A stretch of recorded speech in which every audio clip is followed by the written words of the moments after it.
Estamos de volta com a Ação Nacional, que hoje está falando com a psicóloga especialista em gestão de recursos humanos, Maria Elisa Moreira. Bom, Maria, a gente tinha falado um pouquinho no outro bloco, nós começamos a entrar num ponto que é quais são aí os deveres, né, do líder, né, o que ele deve realmente fazer, atuar. E aí a gente vamos começar por aí, né? O que se espera dele hoje, um líder, numa empresa, enfim, em qualquer lugar?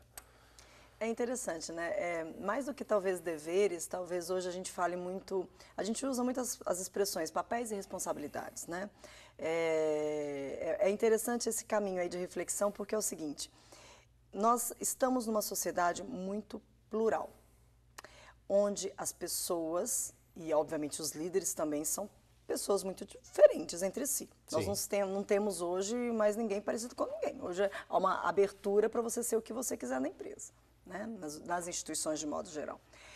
Ao líder compete um dos papéis talvez fundamentais deixar, acho que nós já falamos isso no bloco anterior, deixar muito claro algumas premissas da organização. Acho que isso aqui é fundamental. Então, talvez um dos grandes papéis é que ele seja um bom comunicador. Uma das características talvez que ele tenha aí, a maior responsabilidade dele é de se comunicar adequadamente com esta equipe. E isso são papéis que fortalecem um líder? Com certeza sim. Se ele se comunica bem com a equipe, né? A gente que trabalha com assessoria, com consultoria, a gente brinca, né? Se as empresas tivessem essa competência, essa característica da comunicação bem resolvida, se a comunicação de fato fosse muito bem refinada entre as pessoas das equipes, nós não teríamos trabalho. Por quê?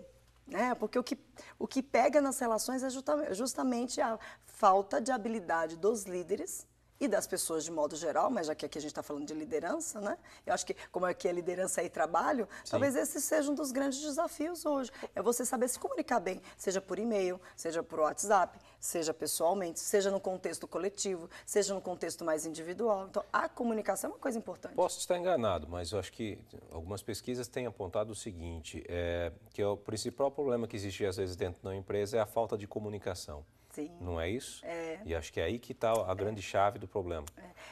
E é uma grande oportunidade para o líder. Então, se eu sou uma pessoa que quero alçar, né, você até brincou a questão de chefe de líder, né? Se eu quero ter um cargo dentro de uma determinada instituição e concomitante a isso, eu também quero ser um bom líder, então aprimore a sua capacidade de comunicação. É a capacidade de comunicação que vai fazer com que você conecte as pessoas da equipe. É a capacidade de se comunicar que vai garantir que você se articule entre os seus pares. Tem uma arena política.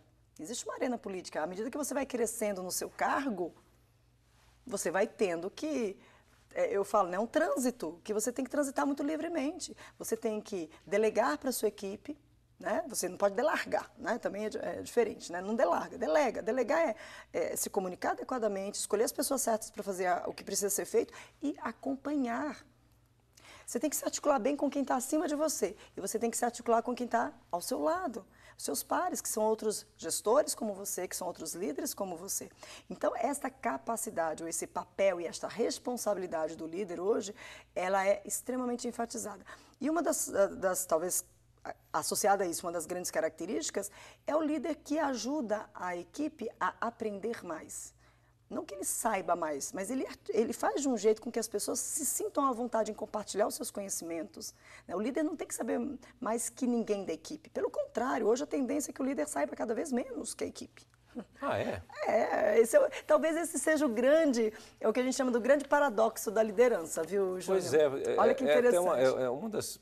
Futuramente eu ia fazer essa pergunta para você, já que você citou aqui, tocou, porque existe muitas coisas assim, bom, o líder então não é tanto aquele que deve ter tanto conhecimento. Por exemplo, eu posso ter uma pessoa que é expert em informática. O líder não precisa ser expert em informática, mas precisa saber liderar essa pessoa. É interessante que existe um caminho, né? Eu acho que quando nós entramos em determinadas instituições, nós entramos com algumas habilidades, né? Nós entramos com um jeito de olhar para o nosso tempo e nós entramos com algum foco, né? Nós temos foco em algumas questões. Então, por exemplo, se eu sou um membro de uma equipe, vou pegar o seu exemplo fantástico da informática. Eu entrei com essa expertise. Porque a tecnologia hoje está em alta. Já que está aí, a gente vai aproveitar o próprio exemplo. Então, olha só, eu entrei com essa expertise. Eu sou um bom profissional de informática.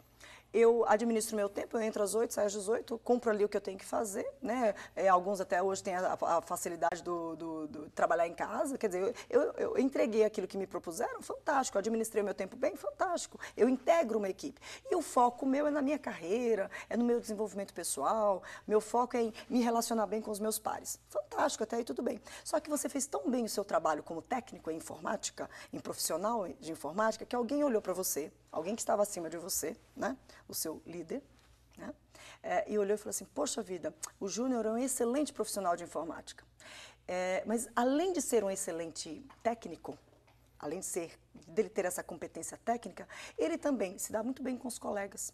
Olha que interessante, ele se comunica bem, é bem articulado, todo mundo gosta dele. Quando ele tira férias, sentem falta dele. Olha que interessante. Além de tudo, o Júnior, ele aprende com facilidade. Eu pedi para ele aprender um negócio outro dia, ele rapidinho aprendeu. Eu precisei outro dia que ele dominasse aqui um negócio, ele rapidamente foi lá, correu atrás, aprendeu, teve agilidade para aprender. Outra coisa que o Júnior é ótimo, ele lida muito bem com mudança. Aliás, ele não só adere às mudanças que eu já propus para ele, como ele também é um agente de mudança. Olha que fantástico. E uma outra coisa que é fundamental no Júnior, ele dá bom resultado. Olha que legal. Então, a hora que eu olho para um profissional que tem tudo isso, né, você vai falar, nossa, Maria-Elisa, é super-homem, é super-mulher. Júnior, viu? Não é? Esse Júnior é muito legal, gostei dele também. E além de tudo, é um menino que se conhece, ele quer crescer, ele quer se desenvolver. Perguntei para ele, falei, Júnior, você gostaria de ter um cargo de liderança?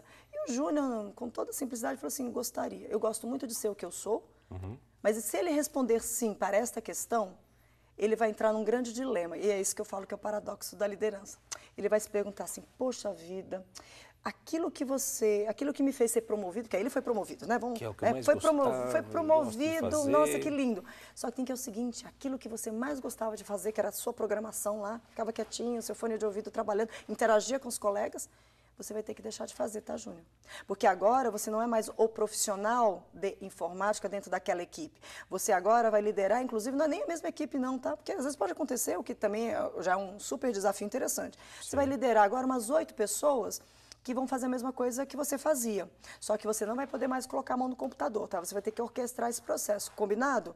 Combinado. Tá aí o primeiro paradoxo. Aquilo que te levou para ser promovido, sim, não é mais o que você precisa saber para ser líder. Porque agora, para essas 8 pessoas que estão na sua equipe, você tem que aprender a conduzir reunião. Ixi, eu não sabia conduzir reunião, porque eu era membro da equipe, né? Conduzia uma reunião para mim, agora sou eu que tenho que conduzir a equipe. Eu tenho que ofertar para as pessoas e preparar um tal de feedback, né? Eu tenho que avaliar as pessoas agora no seu comportamento, nas suas atitudes. Eu tenho que começar a avaliar as pessoas no seu resultado, na qualidade daquilo que elas produzem. E isso eu não sei fazer. Na faculdade de informática não me ensinaram a fazer isso. Ninguém te falou disso. Então, essa passagem de sair de membro da equipe, liderando a si mesmo, e liderando agora uma equipe é, de fato, é o primeiro grande dilema que um líder passa na sua carreira de liderança. Por isso que eu disse no comecinho agora, ele vai se tornando um pouco mais generalista, ele deixa de atuar naquilo que ele é especialista e ele vai ter que transitar por outros mundos. Aí ele vai ter que ter outras habilidades, ele vai ter que olhar para o tempo dele, que agora, antes era só dele, agora ele vai ter que dividir entre conversar com as pessoas, delegar, ensinar, aprender. Ele vai ter que administrar o tempo dele de outro. E o foco dele, que era na carreira, o foco que era no aprendizado, passa a ser o foco no desempenho das pessoas. O foco passa a ser no clima de trabalho. O foco passa a ser no aprendizado coletivo. Então, amplia-se esse repertório do líder.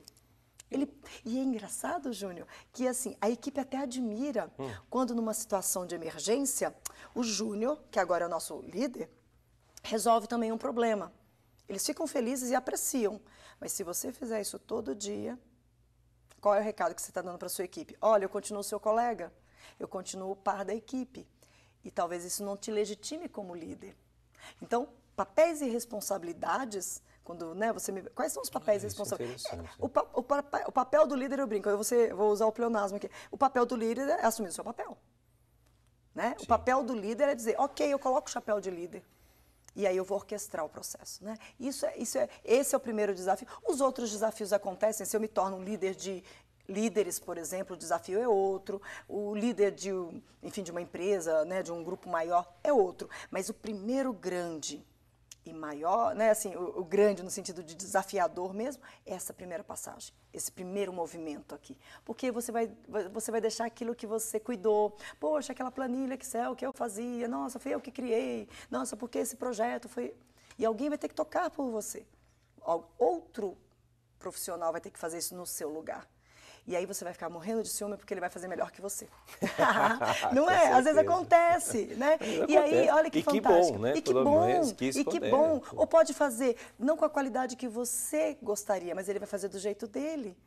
E isso é maravilhoso no processo de aprendizado de liderança. E não há conflito entre gerações no meio de tudo isso daí que nós estamos conversando? Às vezes tem ideias diferentes, que você mesmo colocou aqui, pessoas novas vindo com ideias diferentes, e às vezes ela quer colocar aquela ideia de todo jeito. Não, mas você viu, mas calma, como o papel onde fica o papel do líder? Olha que bacana isso que você está trazendo, né? Porque às vezes essa pessoa, ela entende bastante tecnicamente, mas ela não consegue enxergar o complexo da empresa. Pensando em papéis e responsabilidades, ao líder, de novo, compete deixar claro, quando você fala de papéis e responsabilidades do líder, a gente também está falando deste líder que deixa claro papéis e responsabilidades na equipe. Então, quando as coisas não estão claras, Júnior, as pessoas se perdem.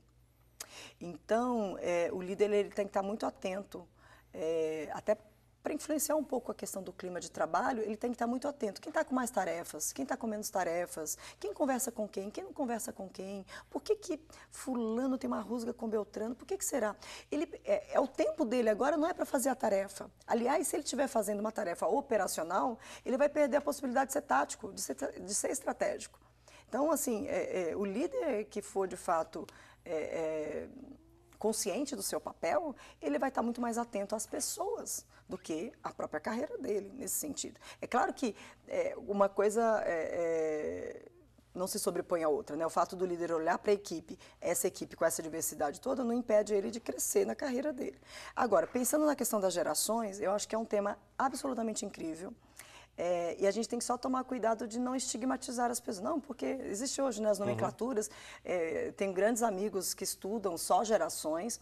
Tenho alguns sites de referência também sobre gerações. Se algum telespectador quiser, a gente pode depois até passar. Existem pesquisas maravilhosas, pesquisas incríveis. A única coisa que eu gosto de lembrar, que eu acho que tem a ver com essa questão das gerações, Júnior, é o seguinte: é a primeira vez que na história da humanidade, uma pessoinha de 1 ano convive com uma pessoa de 120 anos. Você já percebeu isso? E não necessariamente na mesma casa, né? Eu posso estar na África, ter uma pessoinha de 1 ano que convive com alguém nos Estados Unidos que tem 120 anos, tá? Então, assim, pensando nesse planeta. Então, é muita gente ocupando o mesmo espaço, né? Então, não é questão de geração, é questão de muita gente. Antigamente, a gente falava de 1 bilhão na Terra, hoje tem 1 bilhão na China, 1 bilhão na Índia. Quer dizer, esse 1 bilhão já foi faz tempo. Então, o líder que souber olhar para esta diversidade, né? Então, hoje você tem a questão das diferentes religiões, a questão da expatriação, por exemplo, né? Quer dizer, se você tem você tem uma equipe jovem, fala, Maria Elisa, legal, ele tem uma equipe jovem, tá, mas é um jovem é dos Estados Unidos, outro jovem é da Índia, o outro jovem é do Paquistão e o jovem é da Austrália, tá, e ele tem que orquestrar junto com um colega dele que é brasileiro. São culturas e costumes diferentes São totalmente. Culturas e costumes, então é diferente você pensar numa geração sem olhar para a questão geopolítica também. Eu brinco em São Paulo, né, eu moro na capital, e eu brinco assim, gente, uma coisa é a gente olhar para o jovem que mora num determinado bairro em São Paulo, que estuda numa determinada instituição, e olhar para um jovem da mesma idade que mora em outro bairro e que estuda em outra instituição, pensando até no meu papel como educadora mesmo. Né? São mundos muito diferentes. Né? A Zona Norte é diferente da Zona Sul, que é diferente da Zona Leste, que é diferente. Então, você tem contextos sociais e núcleos culturais muito diversos. O educador, o líder, né? O profissional que quer se desenvolver no seu ambiente de trabalho, ele tem que ter um olhar muito delicado, muito generoso. Né? Hoje eu falo, a palavra preconceito nunca foi tão demodé. Né? Nunca foi tão, nunca teve tão assim, na berlinda, né? Nós não podemos mais ter preconceito. E o líder que tiver, infelizmente, ele talvez tenha, né, que ser... Remodelar um pouquinho. Remodelar um pouquinho, tá bom? Bom, nós estamos aqui falando com a Maria Elisa Moreira. Nós vamos para um rápido intervalo, voltamos já, fique com a gente.